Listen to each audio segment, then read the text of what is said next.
riscos cibernéticos e segurança, mapeando e prevenindo.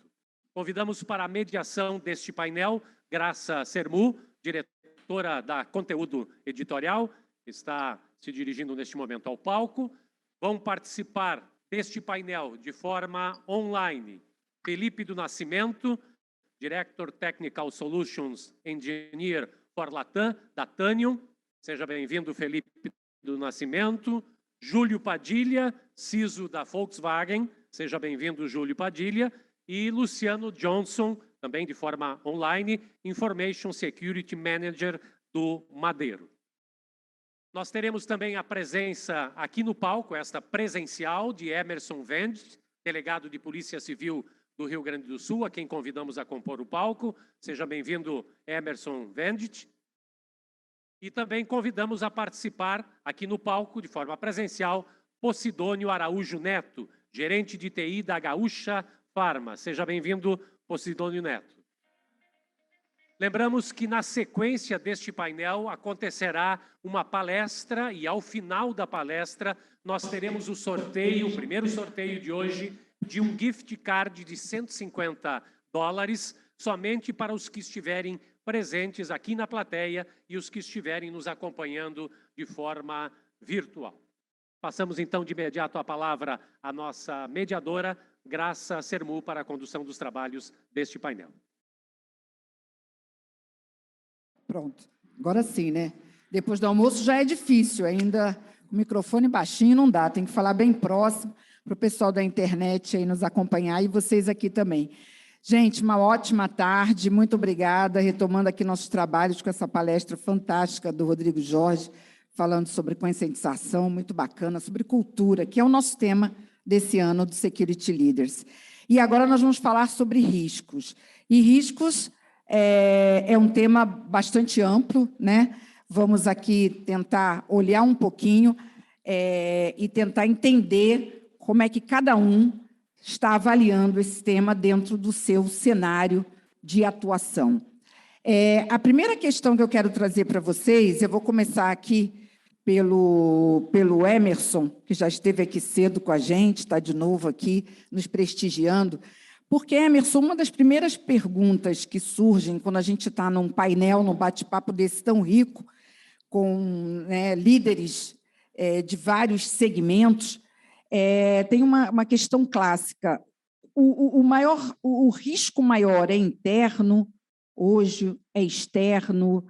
Quer dizer, hoje é difícil você tanto olhar para esses riscos internos quanto externos. Quando eu falo externos, eu falo não só dos parceiros, mas também das aplicações externas que entram no seu ambiente, né, daquilo tudo que faz parte desse ecossistema de segurança hoje, que tem aplicações, tem softwares desenvolvidos, tem outras variantes, né? Pela sua experiência, pelo que você está acompanhando hoje, você diria que o risco maior está no externo, Emerson? Bom, em primeiro lugar, agradecer novamente o convite. Não sei como o pessoal, vocês vão enjoar de mim, porque sempre me convidam de participar do Security, mas é uma honra poder participar novamente. E eu acredito hoje que o risco maior é o externo, até pelas circunstâncias do contexto vivido.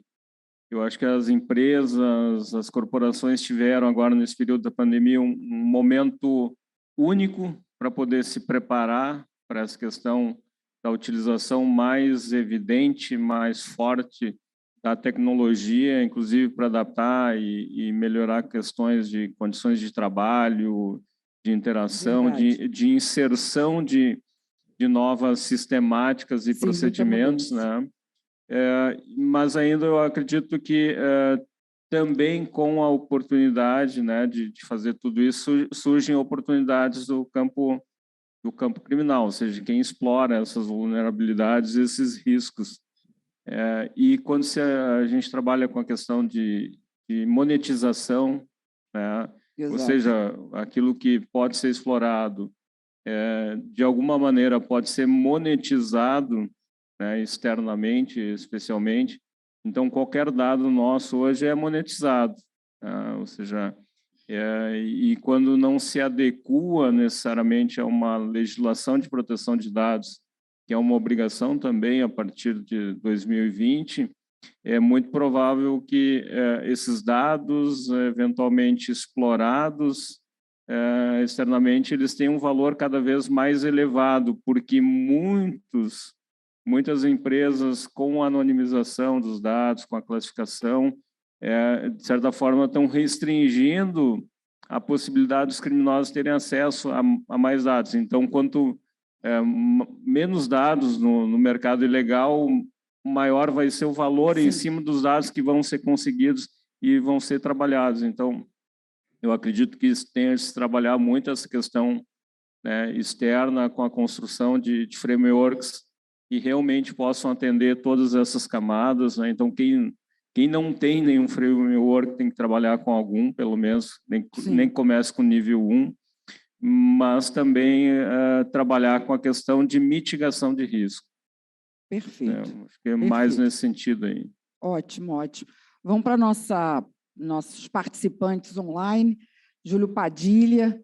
Que bom, hein, Júlio? Você está aqui comigo. Boa tarde, Graça.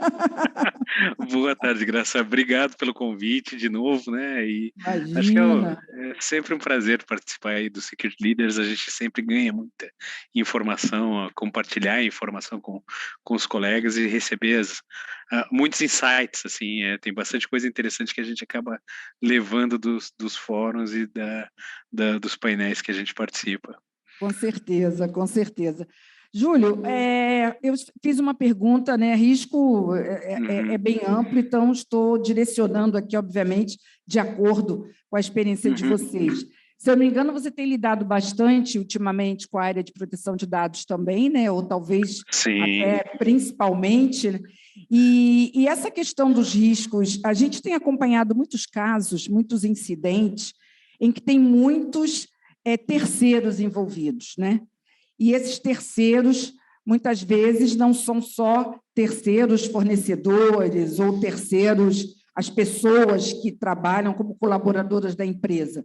São softwares terceiros, aplicações de terceiros, ambientes, plataformas, arquiteturas, prestadores de serviço. Então, hoje, quando eu vou começar a voltar para aquela questão que eu falei, esse ecossistema de segurança hoje, ele é bem complexo, né?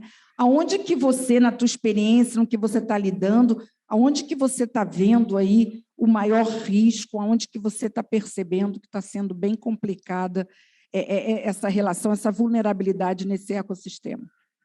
Você foi preciso no ponto de terceiros. Terceiros não vou falar que é um problema, porque eu sempre trato terceiros como parceiros de negócios.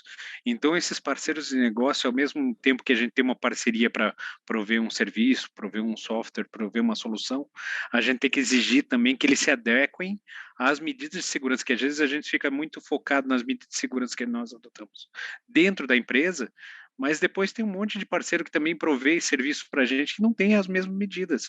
E falando bem da verdade, assim, às vezes nós temos parceiros que estão conectados à nossa rede corporativa.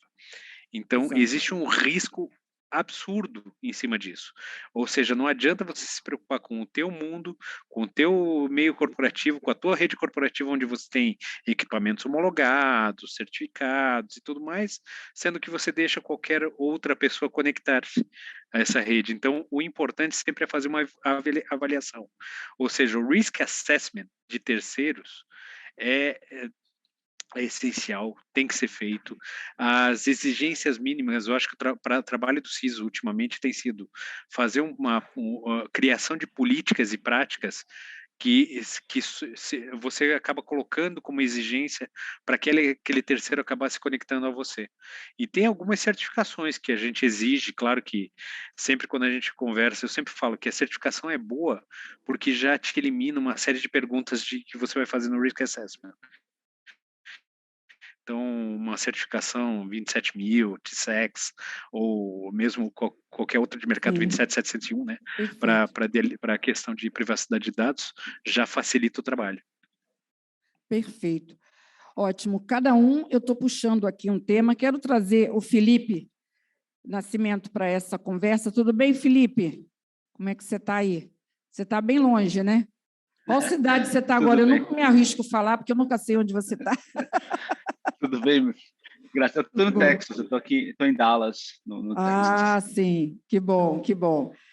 Felipe, a gente tem falado bastante sobre risco, é interessante ouvir os clientes, né? E ver, inclusive, com a participação do Emerson também, que tem essa visão bem clara desses riscos cibernéticos, de ataques e tudo.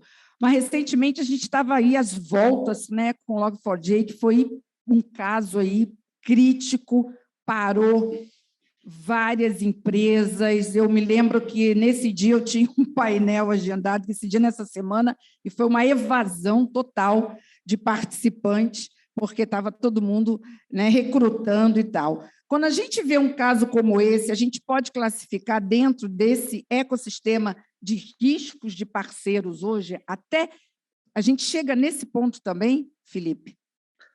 Não, com certeza. O Log4j, ele foi, primeiramente, né, obrigado pela oportunidade de estar conversando com vocês. Em junho eu vou estar presencialmente, né, a gente vai fazer o nosso evento junto, então em junho eu vou estar aí, não vou estar, não nem precisa perguntar, né, onde que eu estou. Verdade. Bom, agradeço muito a oportunidade novamente, boa tarde a todos que estão nos assistindo. Então, voltando à sua pergunta, o Log4j acho que trouxe à tona a complexidade que a gente tem hoje na nossa cadeia de suprimentos no que diz respeito a software em geral. O Log4j ele trouxe à tona que uma biblioteca pública utilizada por centenas de milhares de milhões de aplicações estão espalhadas em todas as máquinas praticamente no mundo todo, né? E trouxe um problema ainda mais grave para os CISOs, né, para os diretores de TI, que é a questão de visibilidade. É você poder saber o que está acontecendo. Com as vulnerabilidades conhecidas até hoje, geralmente é alguma coisa muito fechada, nesse tipo de produto, nesse lugar específico. O Log4j veio para desmistificar isso tudo e mostrar que não é bem assim o negócio. Porque ele pode estar em qualquer lugar, a qualquer momento, em qualquer máquina, e o risco é eminente o tempo todo. E vai existir por muitos anos. Então, quando a gente fala de risco, né, existem vários níveis de risco. A gente tem que, obviamente, a gente está fazendo isso aqui nessa conversa, quebrar e, ao mesmo tempo, colocar certas partes em diferentes buckets, né, em diferentes áreas. Então, tem um risco lá, gerenciamento de terceiro, gerenciamento de contrato, fornecedores, etc. Depois, a gente tem que entrar na parte dentro da nossa organização, dentro dos nossos funcionários, dos nossos sistemas, o que a gente tem, como que a gente consegue mitigar esse risco com eficiência no caso de um Log4j ou algo ainda mais destrutivo que vai acontecer no futuro. Então, assim, é um problema muito complexo e começa com a visibilidade de você saber o que você tem para poder mapear o risco e, então, fazer os próximos passos. Perfeito. Muito bom. Excelente. Sidônia, quero trazer você, né? Porque a gente, quando está falando de risco, você vai vendo que a gente tem, como o próprio Felipe colocou e outros também, a gente tem que estratificar, né? Porque ele vem de vários... Eu passei essa visão para o Felipe, porque ele acompanhou bem esse dia a dia, mas outras formas de você enxergar esse risco, ele existe.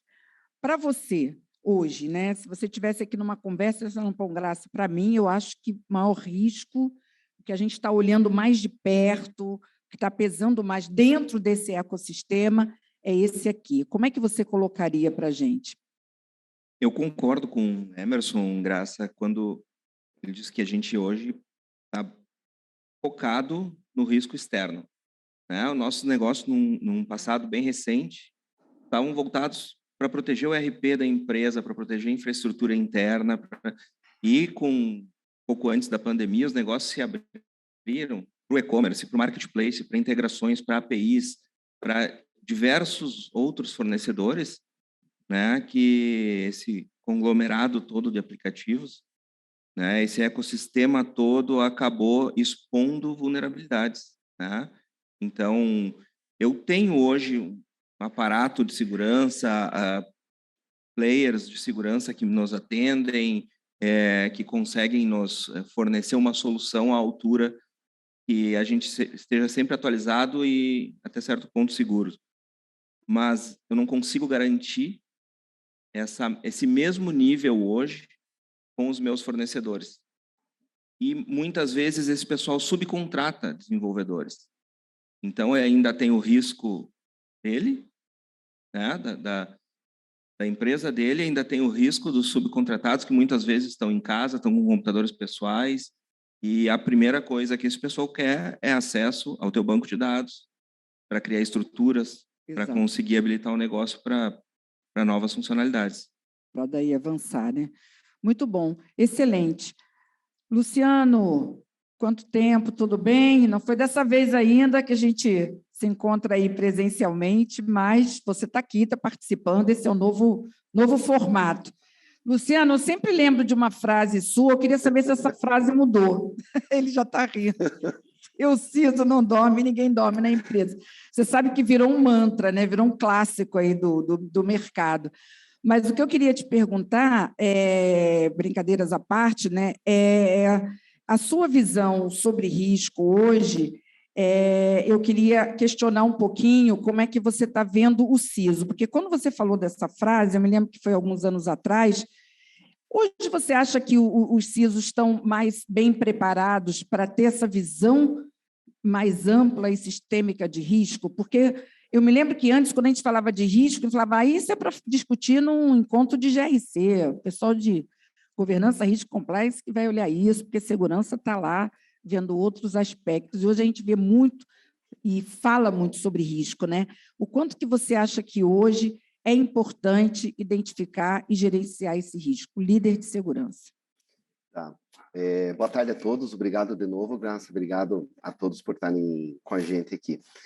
A parte do CISO hoje, a responsabilidade que ele tem junto com a empresa, por ser o CISO, que é o responsável final na segurança, realmente ele tem que ter uma visão bem ampla sobre gestão de riscos. Você vai olhar sobre risco tecnológico, você vai olhar sobre risco de terceiro, mas você vai olhar sobre risco de processo e você vai olhar como risco de processo de negócio. E o mais importante de tudo que a gente tem que falar aqui é o risco no processo de negócio. A gente pode proteger por proteger muita coisa dentro da empresa, o que pode ser um grande erro. A gente pode estar protegendo, às vezes, as coisas erradas. Por isso que a gestão de risco baseada na gestão do processo de negócio, ela é mais efetiva. Aquele CISO que está engajado no processo de negócio da empresa, eu sei aonde entra a nossa carne, como faz o nosso hambúrguer, como a gente congela, como a gente distribui, como chega no restaurante, como chega o pedido. Então, você tem que estar a par de todo o processo de negócio.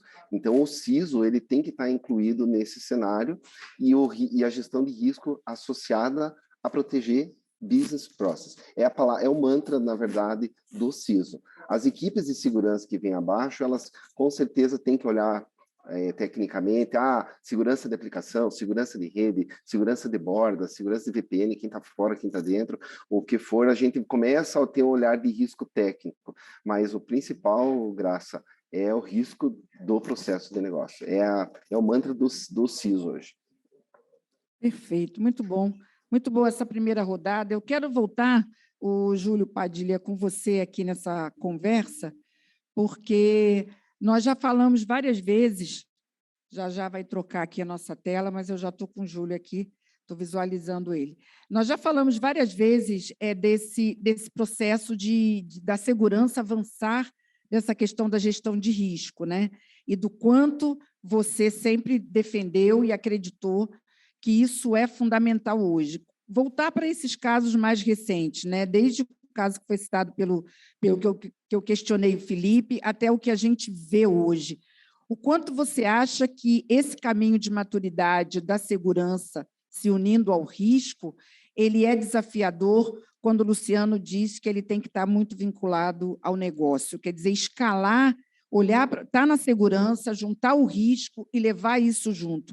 Você acha que hoje é muito desafiador escalar esse risco para a área de negócios? Quando o importante é traduzir o risco para a área de negócio numa linguagem de business. Tá. Eu sempre falo o seguinte: você, além de dimensionar o risco, que é impacto versus probabilidade, é traduzir isso para o negócio. O que vai impactar ao negócio se esse risco se materializar? Então, e isso, quando você está numa linguagem de segurança, não é uma coisa fácil, né? Não, não é nada fácil, porque você falar Log4j, vulnerabilidade, o business não entende isso. O business entende quanto que eu vou perder em dinheiro. Então, quanto dinheiro eu vou perder, quanto vai ser minha parada. Então, o dimensionamento muda de empresa para empresa, né? A gente começou lá atrás, eu estava em outra empresa, depois passei para outra e agora estou na Volkswagen.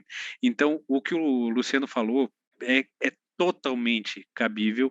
Você tem que entender muito bem o negócio e cada vez que você mapeia os riscos baseados nesse negócio, você descobre coisa nova, porque você foca muito. Por exemplo, Volkswagen, a gente fabrica e vende carros. Então, o que eu tenho que proteger? Todo esse processo de negócios.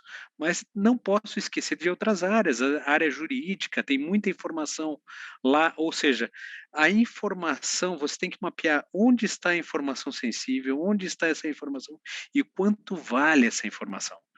Eu acho que a classificação de informação, o que a gente fala bastante, que é o básico do básico do básico da segurança da informação, é classificar a informação, mas também dar valor para essa informação. Você classificar como restrita, como confidencial, como secreta, já é um começo. Mas quando você põe valor àquela informação, se essa informação for perdida, qual vai ser o impacto para o negócio? Se uma operação depende dessa informação, qual será o impacto ao negócio? Eu vou parar uma fábrica se eu perder essa informação? Eu vou perder uma liderança de mercado se eu perder uma estratégia de vendas, por exemplo? Se ficar pública essa estratégia de vendas, qual vai ser o impacto para a empresa?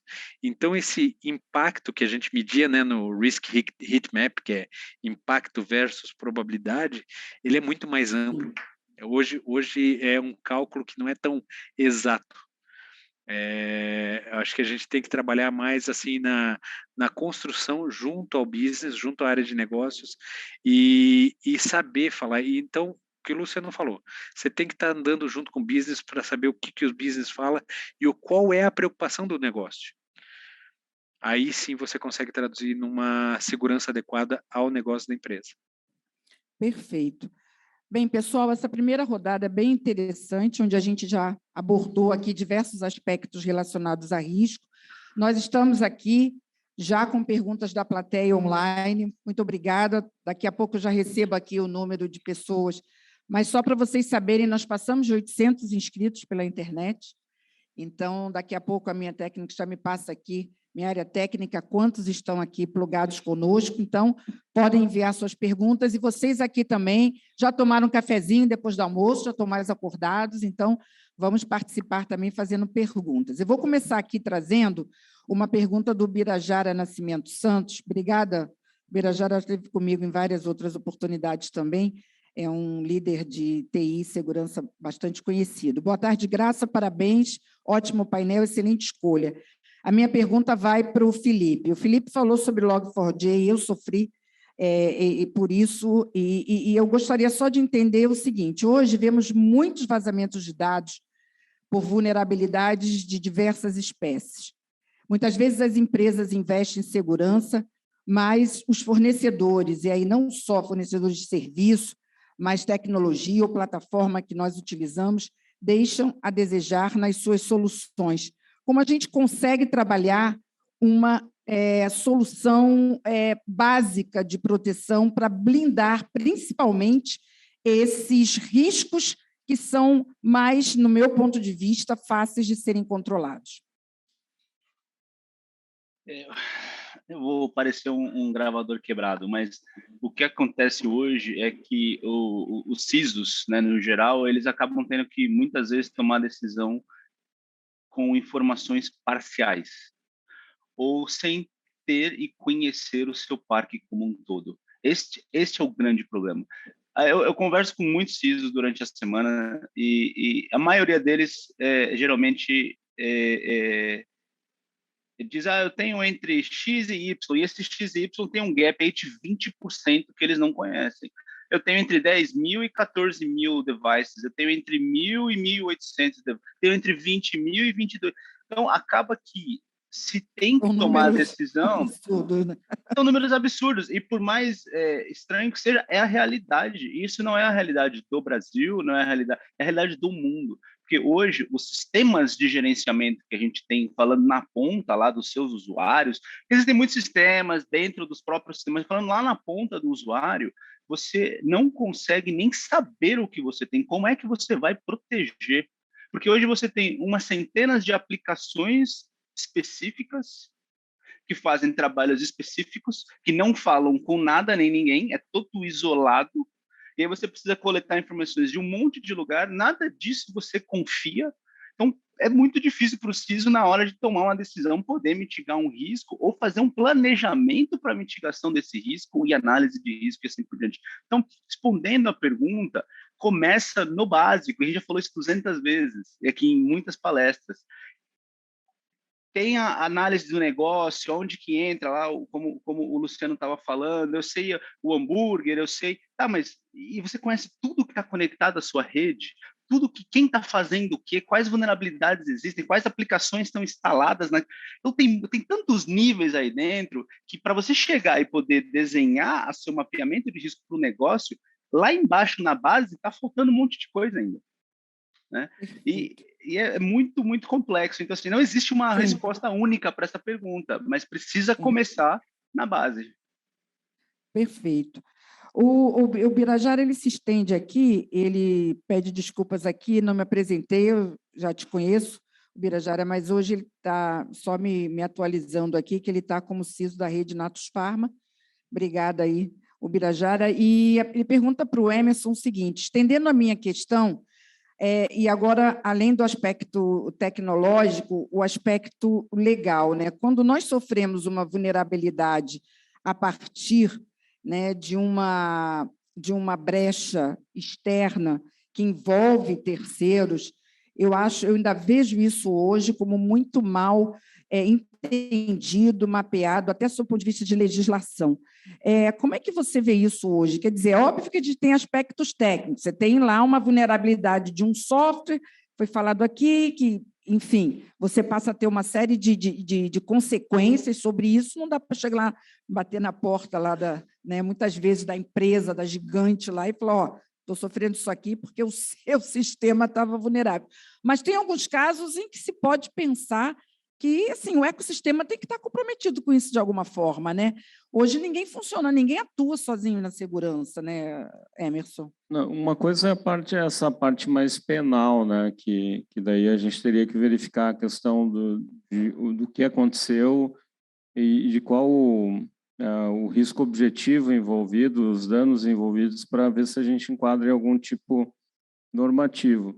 Mas eu diria que, eu acho que foi o Júlio que falou, eu acho que quando a gente trabalha com a questão, né, a empresa trabalha com vários players, né, vários aplicativos, etc. e tal, uma grande questão que eu acho que ajuda do ponto de vista do direito isso está bem claro na questão da relação contratual, né, ou seja, de quem é a responsabilidade, como tratar isso, né? Como comunicar quando tem um problema envolvido, se tem crime envolvido, o que vai ser informado, né, para as autoridades, porque desde que eu trabalho com essa lógica do cybercrime, eu sempre digo assim, a informação inicial que é trazida pela vítima ou pelo conjunto de vítimas vai te dizer do sucesso da investigação ou não.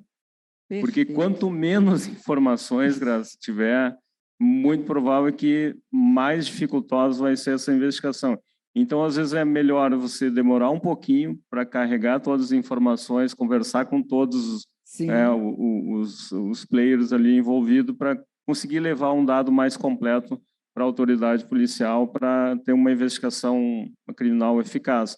E mesmo assim, né, só para complementar, o próprio Marco Civil da internet permite que a empresa faça isso através de um legal team, né, ou seja, buscando dados, buscando informações. Tem pouca gente que utiliza o artigo 22 do Marco Civil da internet, permite ao advogado requerer ao juiz determinadas informações que vão auxiliar. Isso muitas vezes até ajuda a preservar a empresa em relação a várias informações, porque quando vai encaminhar notícia crimes, aí já é um outro processo. Já está em outro estágio. Muito bom. Pessoal, olha, aumenta a nossa responsabilidade aqui. Recebi aqui que nós estamos com uma audiência de 558. Muito bom. Temos pergunta aí no fundo, por favor. Opa, tudo bem? Eduardo da Dana.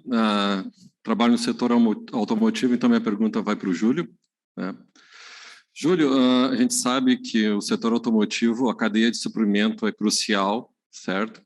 E se ela parar, para também a montadora. E isso quer dizer, né, um impacto financeiro muito grande. Então, eu vou sair um pouco daquilo que está conectado, tá? Mas eu vou perguntar para você como é que a Volkswagen está fazendo, né, para garantir que, por exemplo, um strike na cadeia de suprimento não vai impactar também a montadora. Porque a gente tem visto aí nas notícias que está acontecendo muitos ataques diretamente na cadeia de suprimento que estão, né, impactando outras empresas, né?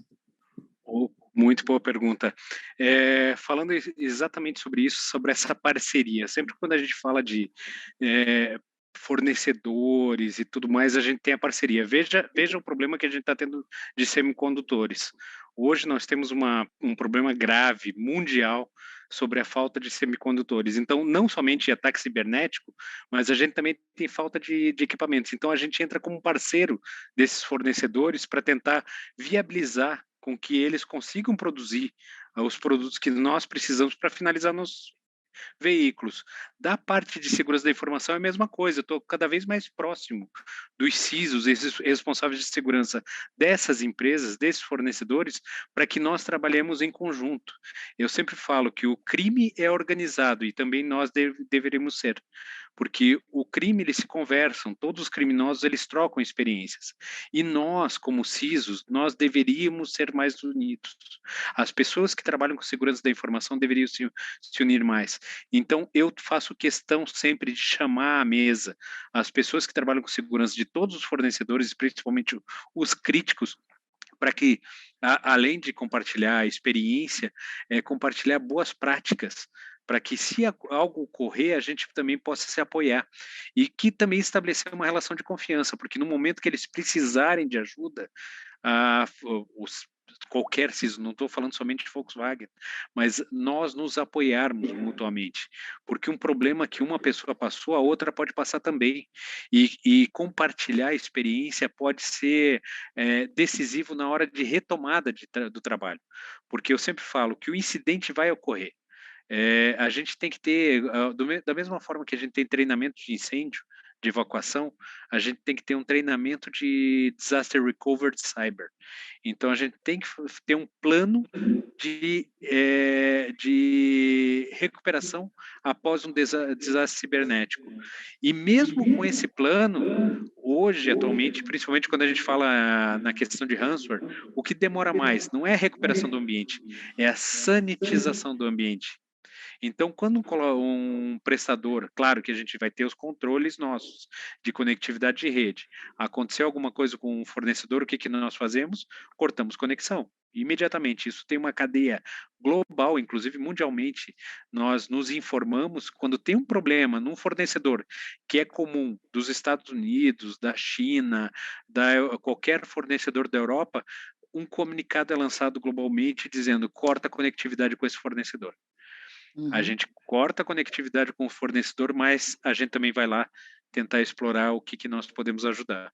Mas o fator decisivo, foi comentado antes aqui, é a decisão rápida que o CISO tem que tomar. E essa decisão, às vezes, é difícil, é dura e vai impactar o negócio. Perfeito. Muito bom. Bem, enquanto a gente tem mais uma pergunta, eu só vou trazer uma da online, vou pipocando, porque está tendo bastante pergunta. Nossa, chegaram mais 4 aqui. Mas vamos lá. O Sidônio Neto, né, como a gente costuma te chamar, e Luciano, eu queria direcionar para vocês dois, só vou pedir para vocês serem mais concisos na resposta, porque esse painel está bombando aqui. O Marcelo Duarte da Rocha pergunta o seguinte: Como usar ferramentas para identificar quais os processos e, consequentemente, serviços e ativos que podem ter mais impactos, se não se sabe toda a abrangência do que precisa ser protegido? Alguma sugestão para encurtar esse caminho? Porque eu vejo, e eu acho que o Felipe falou disso um pouco também, que esse está sendo aqui, pelo menos para a gente, aqui o maior desafio, ele diz. No nosso caso, a gente procura direcionar os investimentos para players de segurança que sejam reconhecidos de mercado, né? Nos últimos anos, a gente viu uma explosão aí de diferentes soluções, das mais variadas possíveis, e isso, por vezes, dificultou essa tomada de decisão. A gente optou por concentrar, né, em fornecedores que estejam dentro de quadrante mágico do Gartner, tal, grandes players de soluções, e concentrar com eles esses recursos. Então, os investimentos estão sendo feitos com os mesmos fornecedores. Perfeito. Essa foi a dica aqui do Neto. Luciano, para você, acho que só reforçando, né, o Felipe tinha falado sobre isso também, a gente tem falado muito disso, né? Então, acho que essa pergunta é bem interessante, né? Como que você identifica, como que você protege ativos, serviços, com a abrangência que tem hoje, né? E como é que você consegue equilibrar isso? Vou partir do princípio que é uma coisa que vem antes de segurança, é gestão de TI pura, é gestão de configuração. Se você não sabe o que você tem dentro de casa, você não vai conseguir proteger absolutamente nada. Então, a partir do teu CMDB, se você tem uma gestão de configuração, dependendo do nível que você conseguir fazer isso, não é algo prático, mas dependendo do nível e associar ela com o teu processo do negócio, você vai entender quem são ou quais são os principais itens a serem protegidos, seja banco de dados, sejam redes, sejam aplicações, sejam integrações, APIs ou o que for. Então, a primeira regra aqui é, você tem que conhecer o que tem, concordo com o Felipe, você tem que conhecer o que tem dentro de casa, na tua cadeia de valor. O que a gente geralmente tende a fazer de errado é, vou proteger todos os servidores da empresa, vou proteger tudo que existe na empresa. Rapidamente falando, o Log4j. Existem servidores que têm Log4j e não foram atualizados, porque eles estão num lugar tão específico, tão detalhado, que o nível de risco dele é extremamente baixo.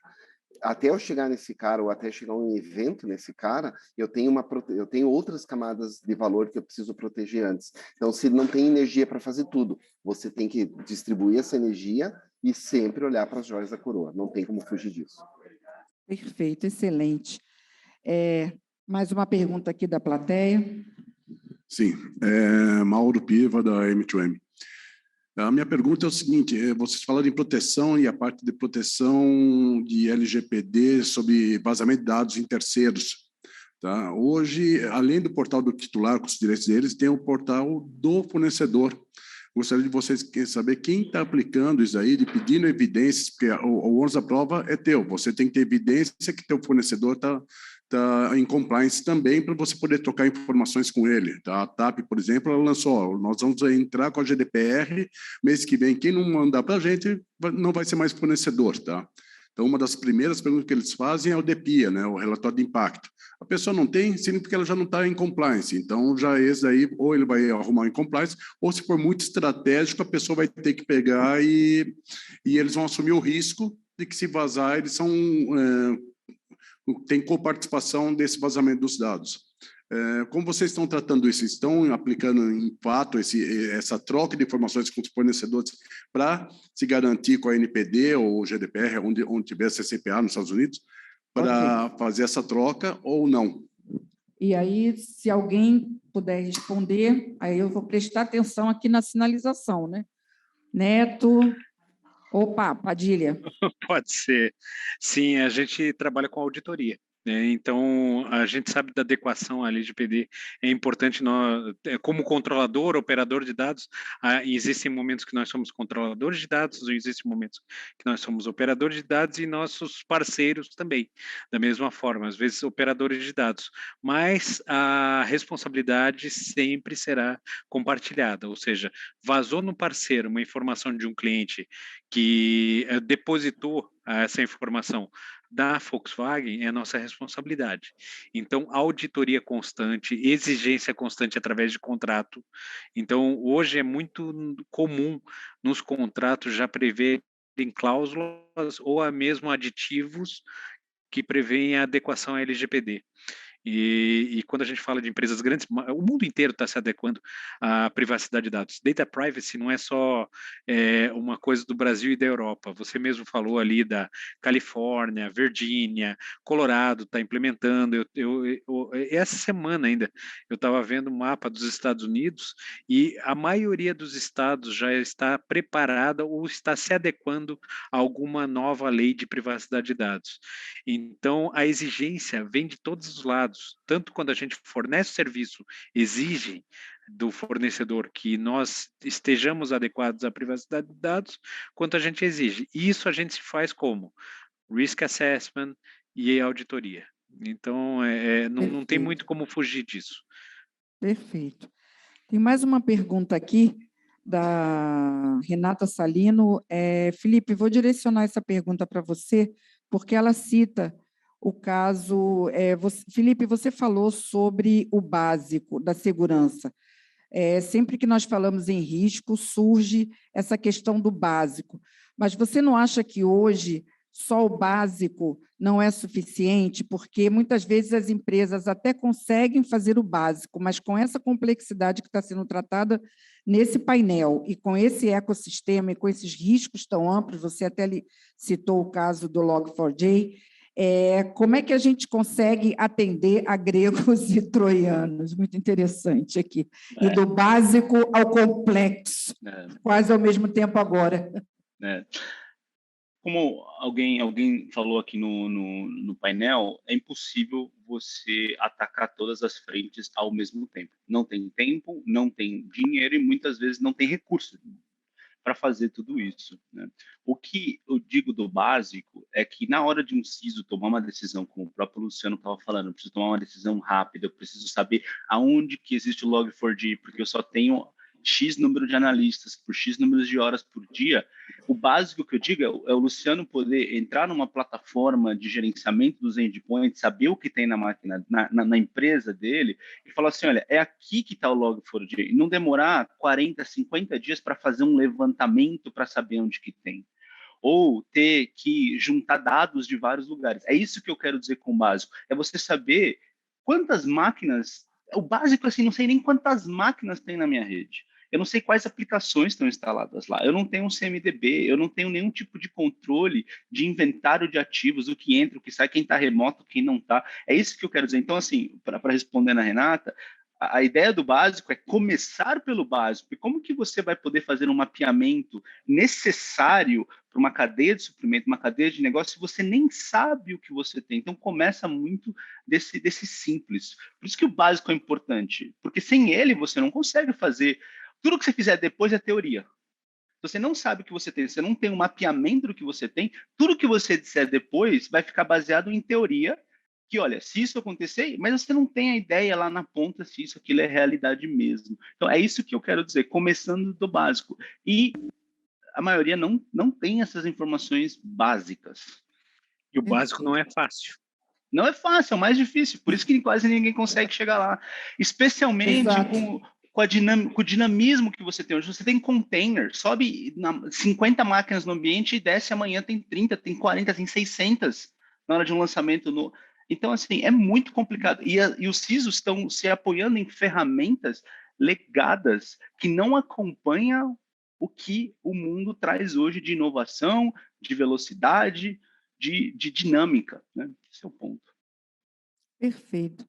Bom, já me sinalizaram aqui, fim, tem mais alguma pergunta aqui? A presencial sempre tem prioridade, mas o pessoal está aguardando aí os próximos painéis. Acho que a gente abordou os principais temas. Quero agradecer a presença de vocês. Felipe, muito obrigada. Padilha, Luciano, que bom vocês estarem aqui conosco, nos acompanhando. Neto, mais uma vez, muito obrigada por estar aqui conosco no presencial. E Emerson já é prata da casa, né? Como ele diz, está aqui desde o início e vai continuar conosco, como sempre. Pessoal, obrigada, plateia online, aí firme e forte, vocês aqui no presencial, continuem conosco, tem mais painel, mais palestra. E palmas aqui para o nosso painel, muito bom, obrigada, pessoal. Nós pedimos aos nossos painelistas online que permaneçam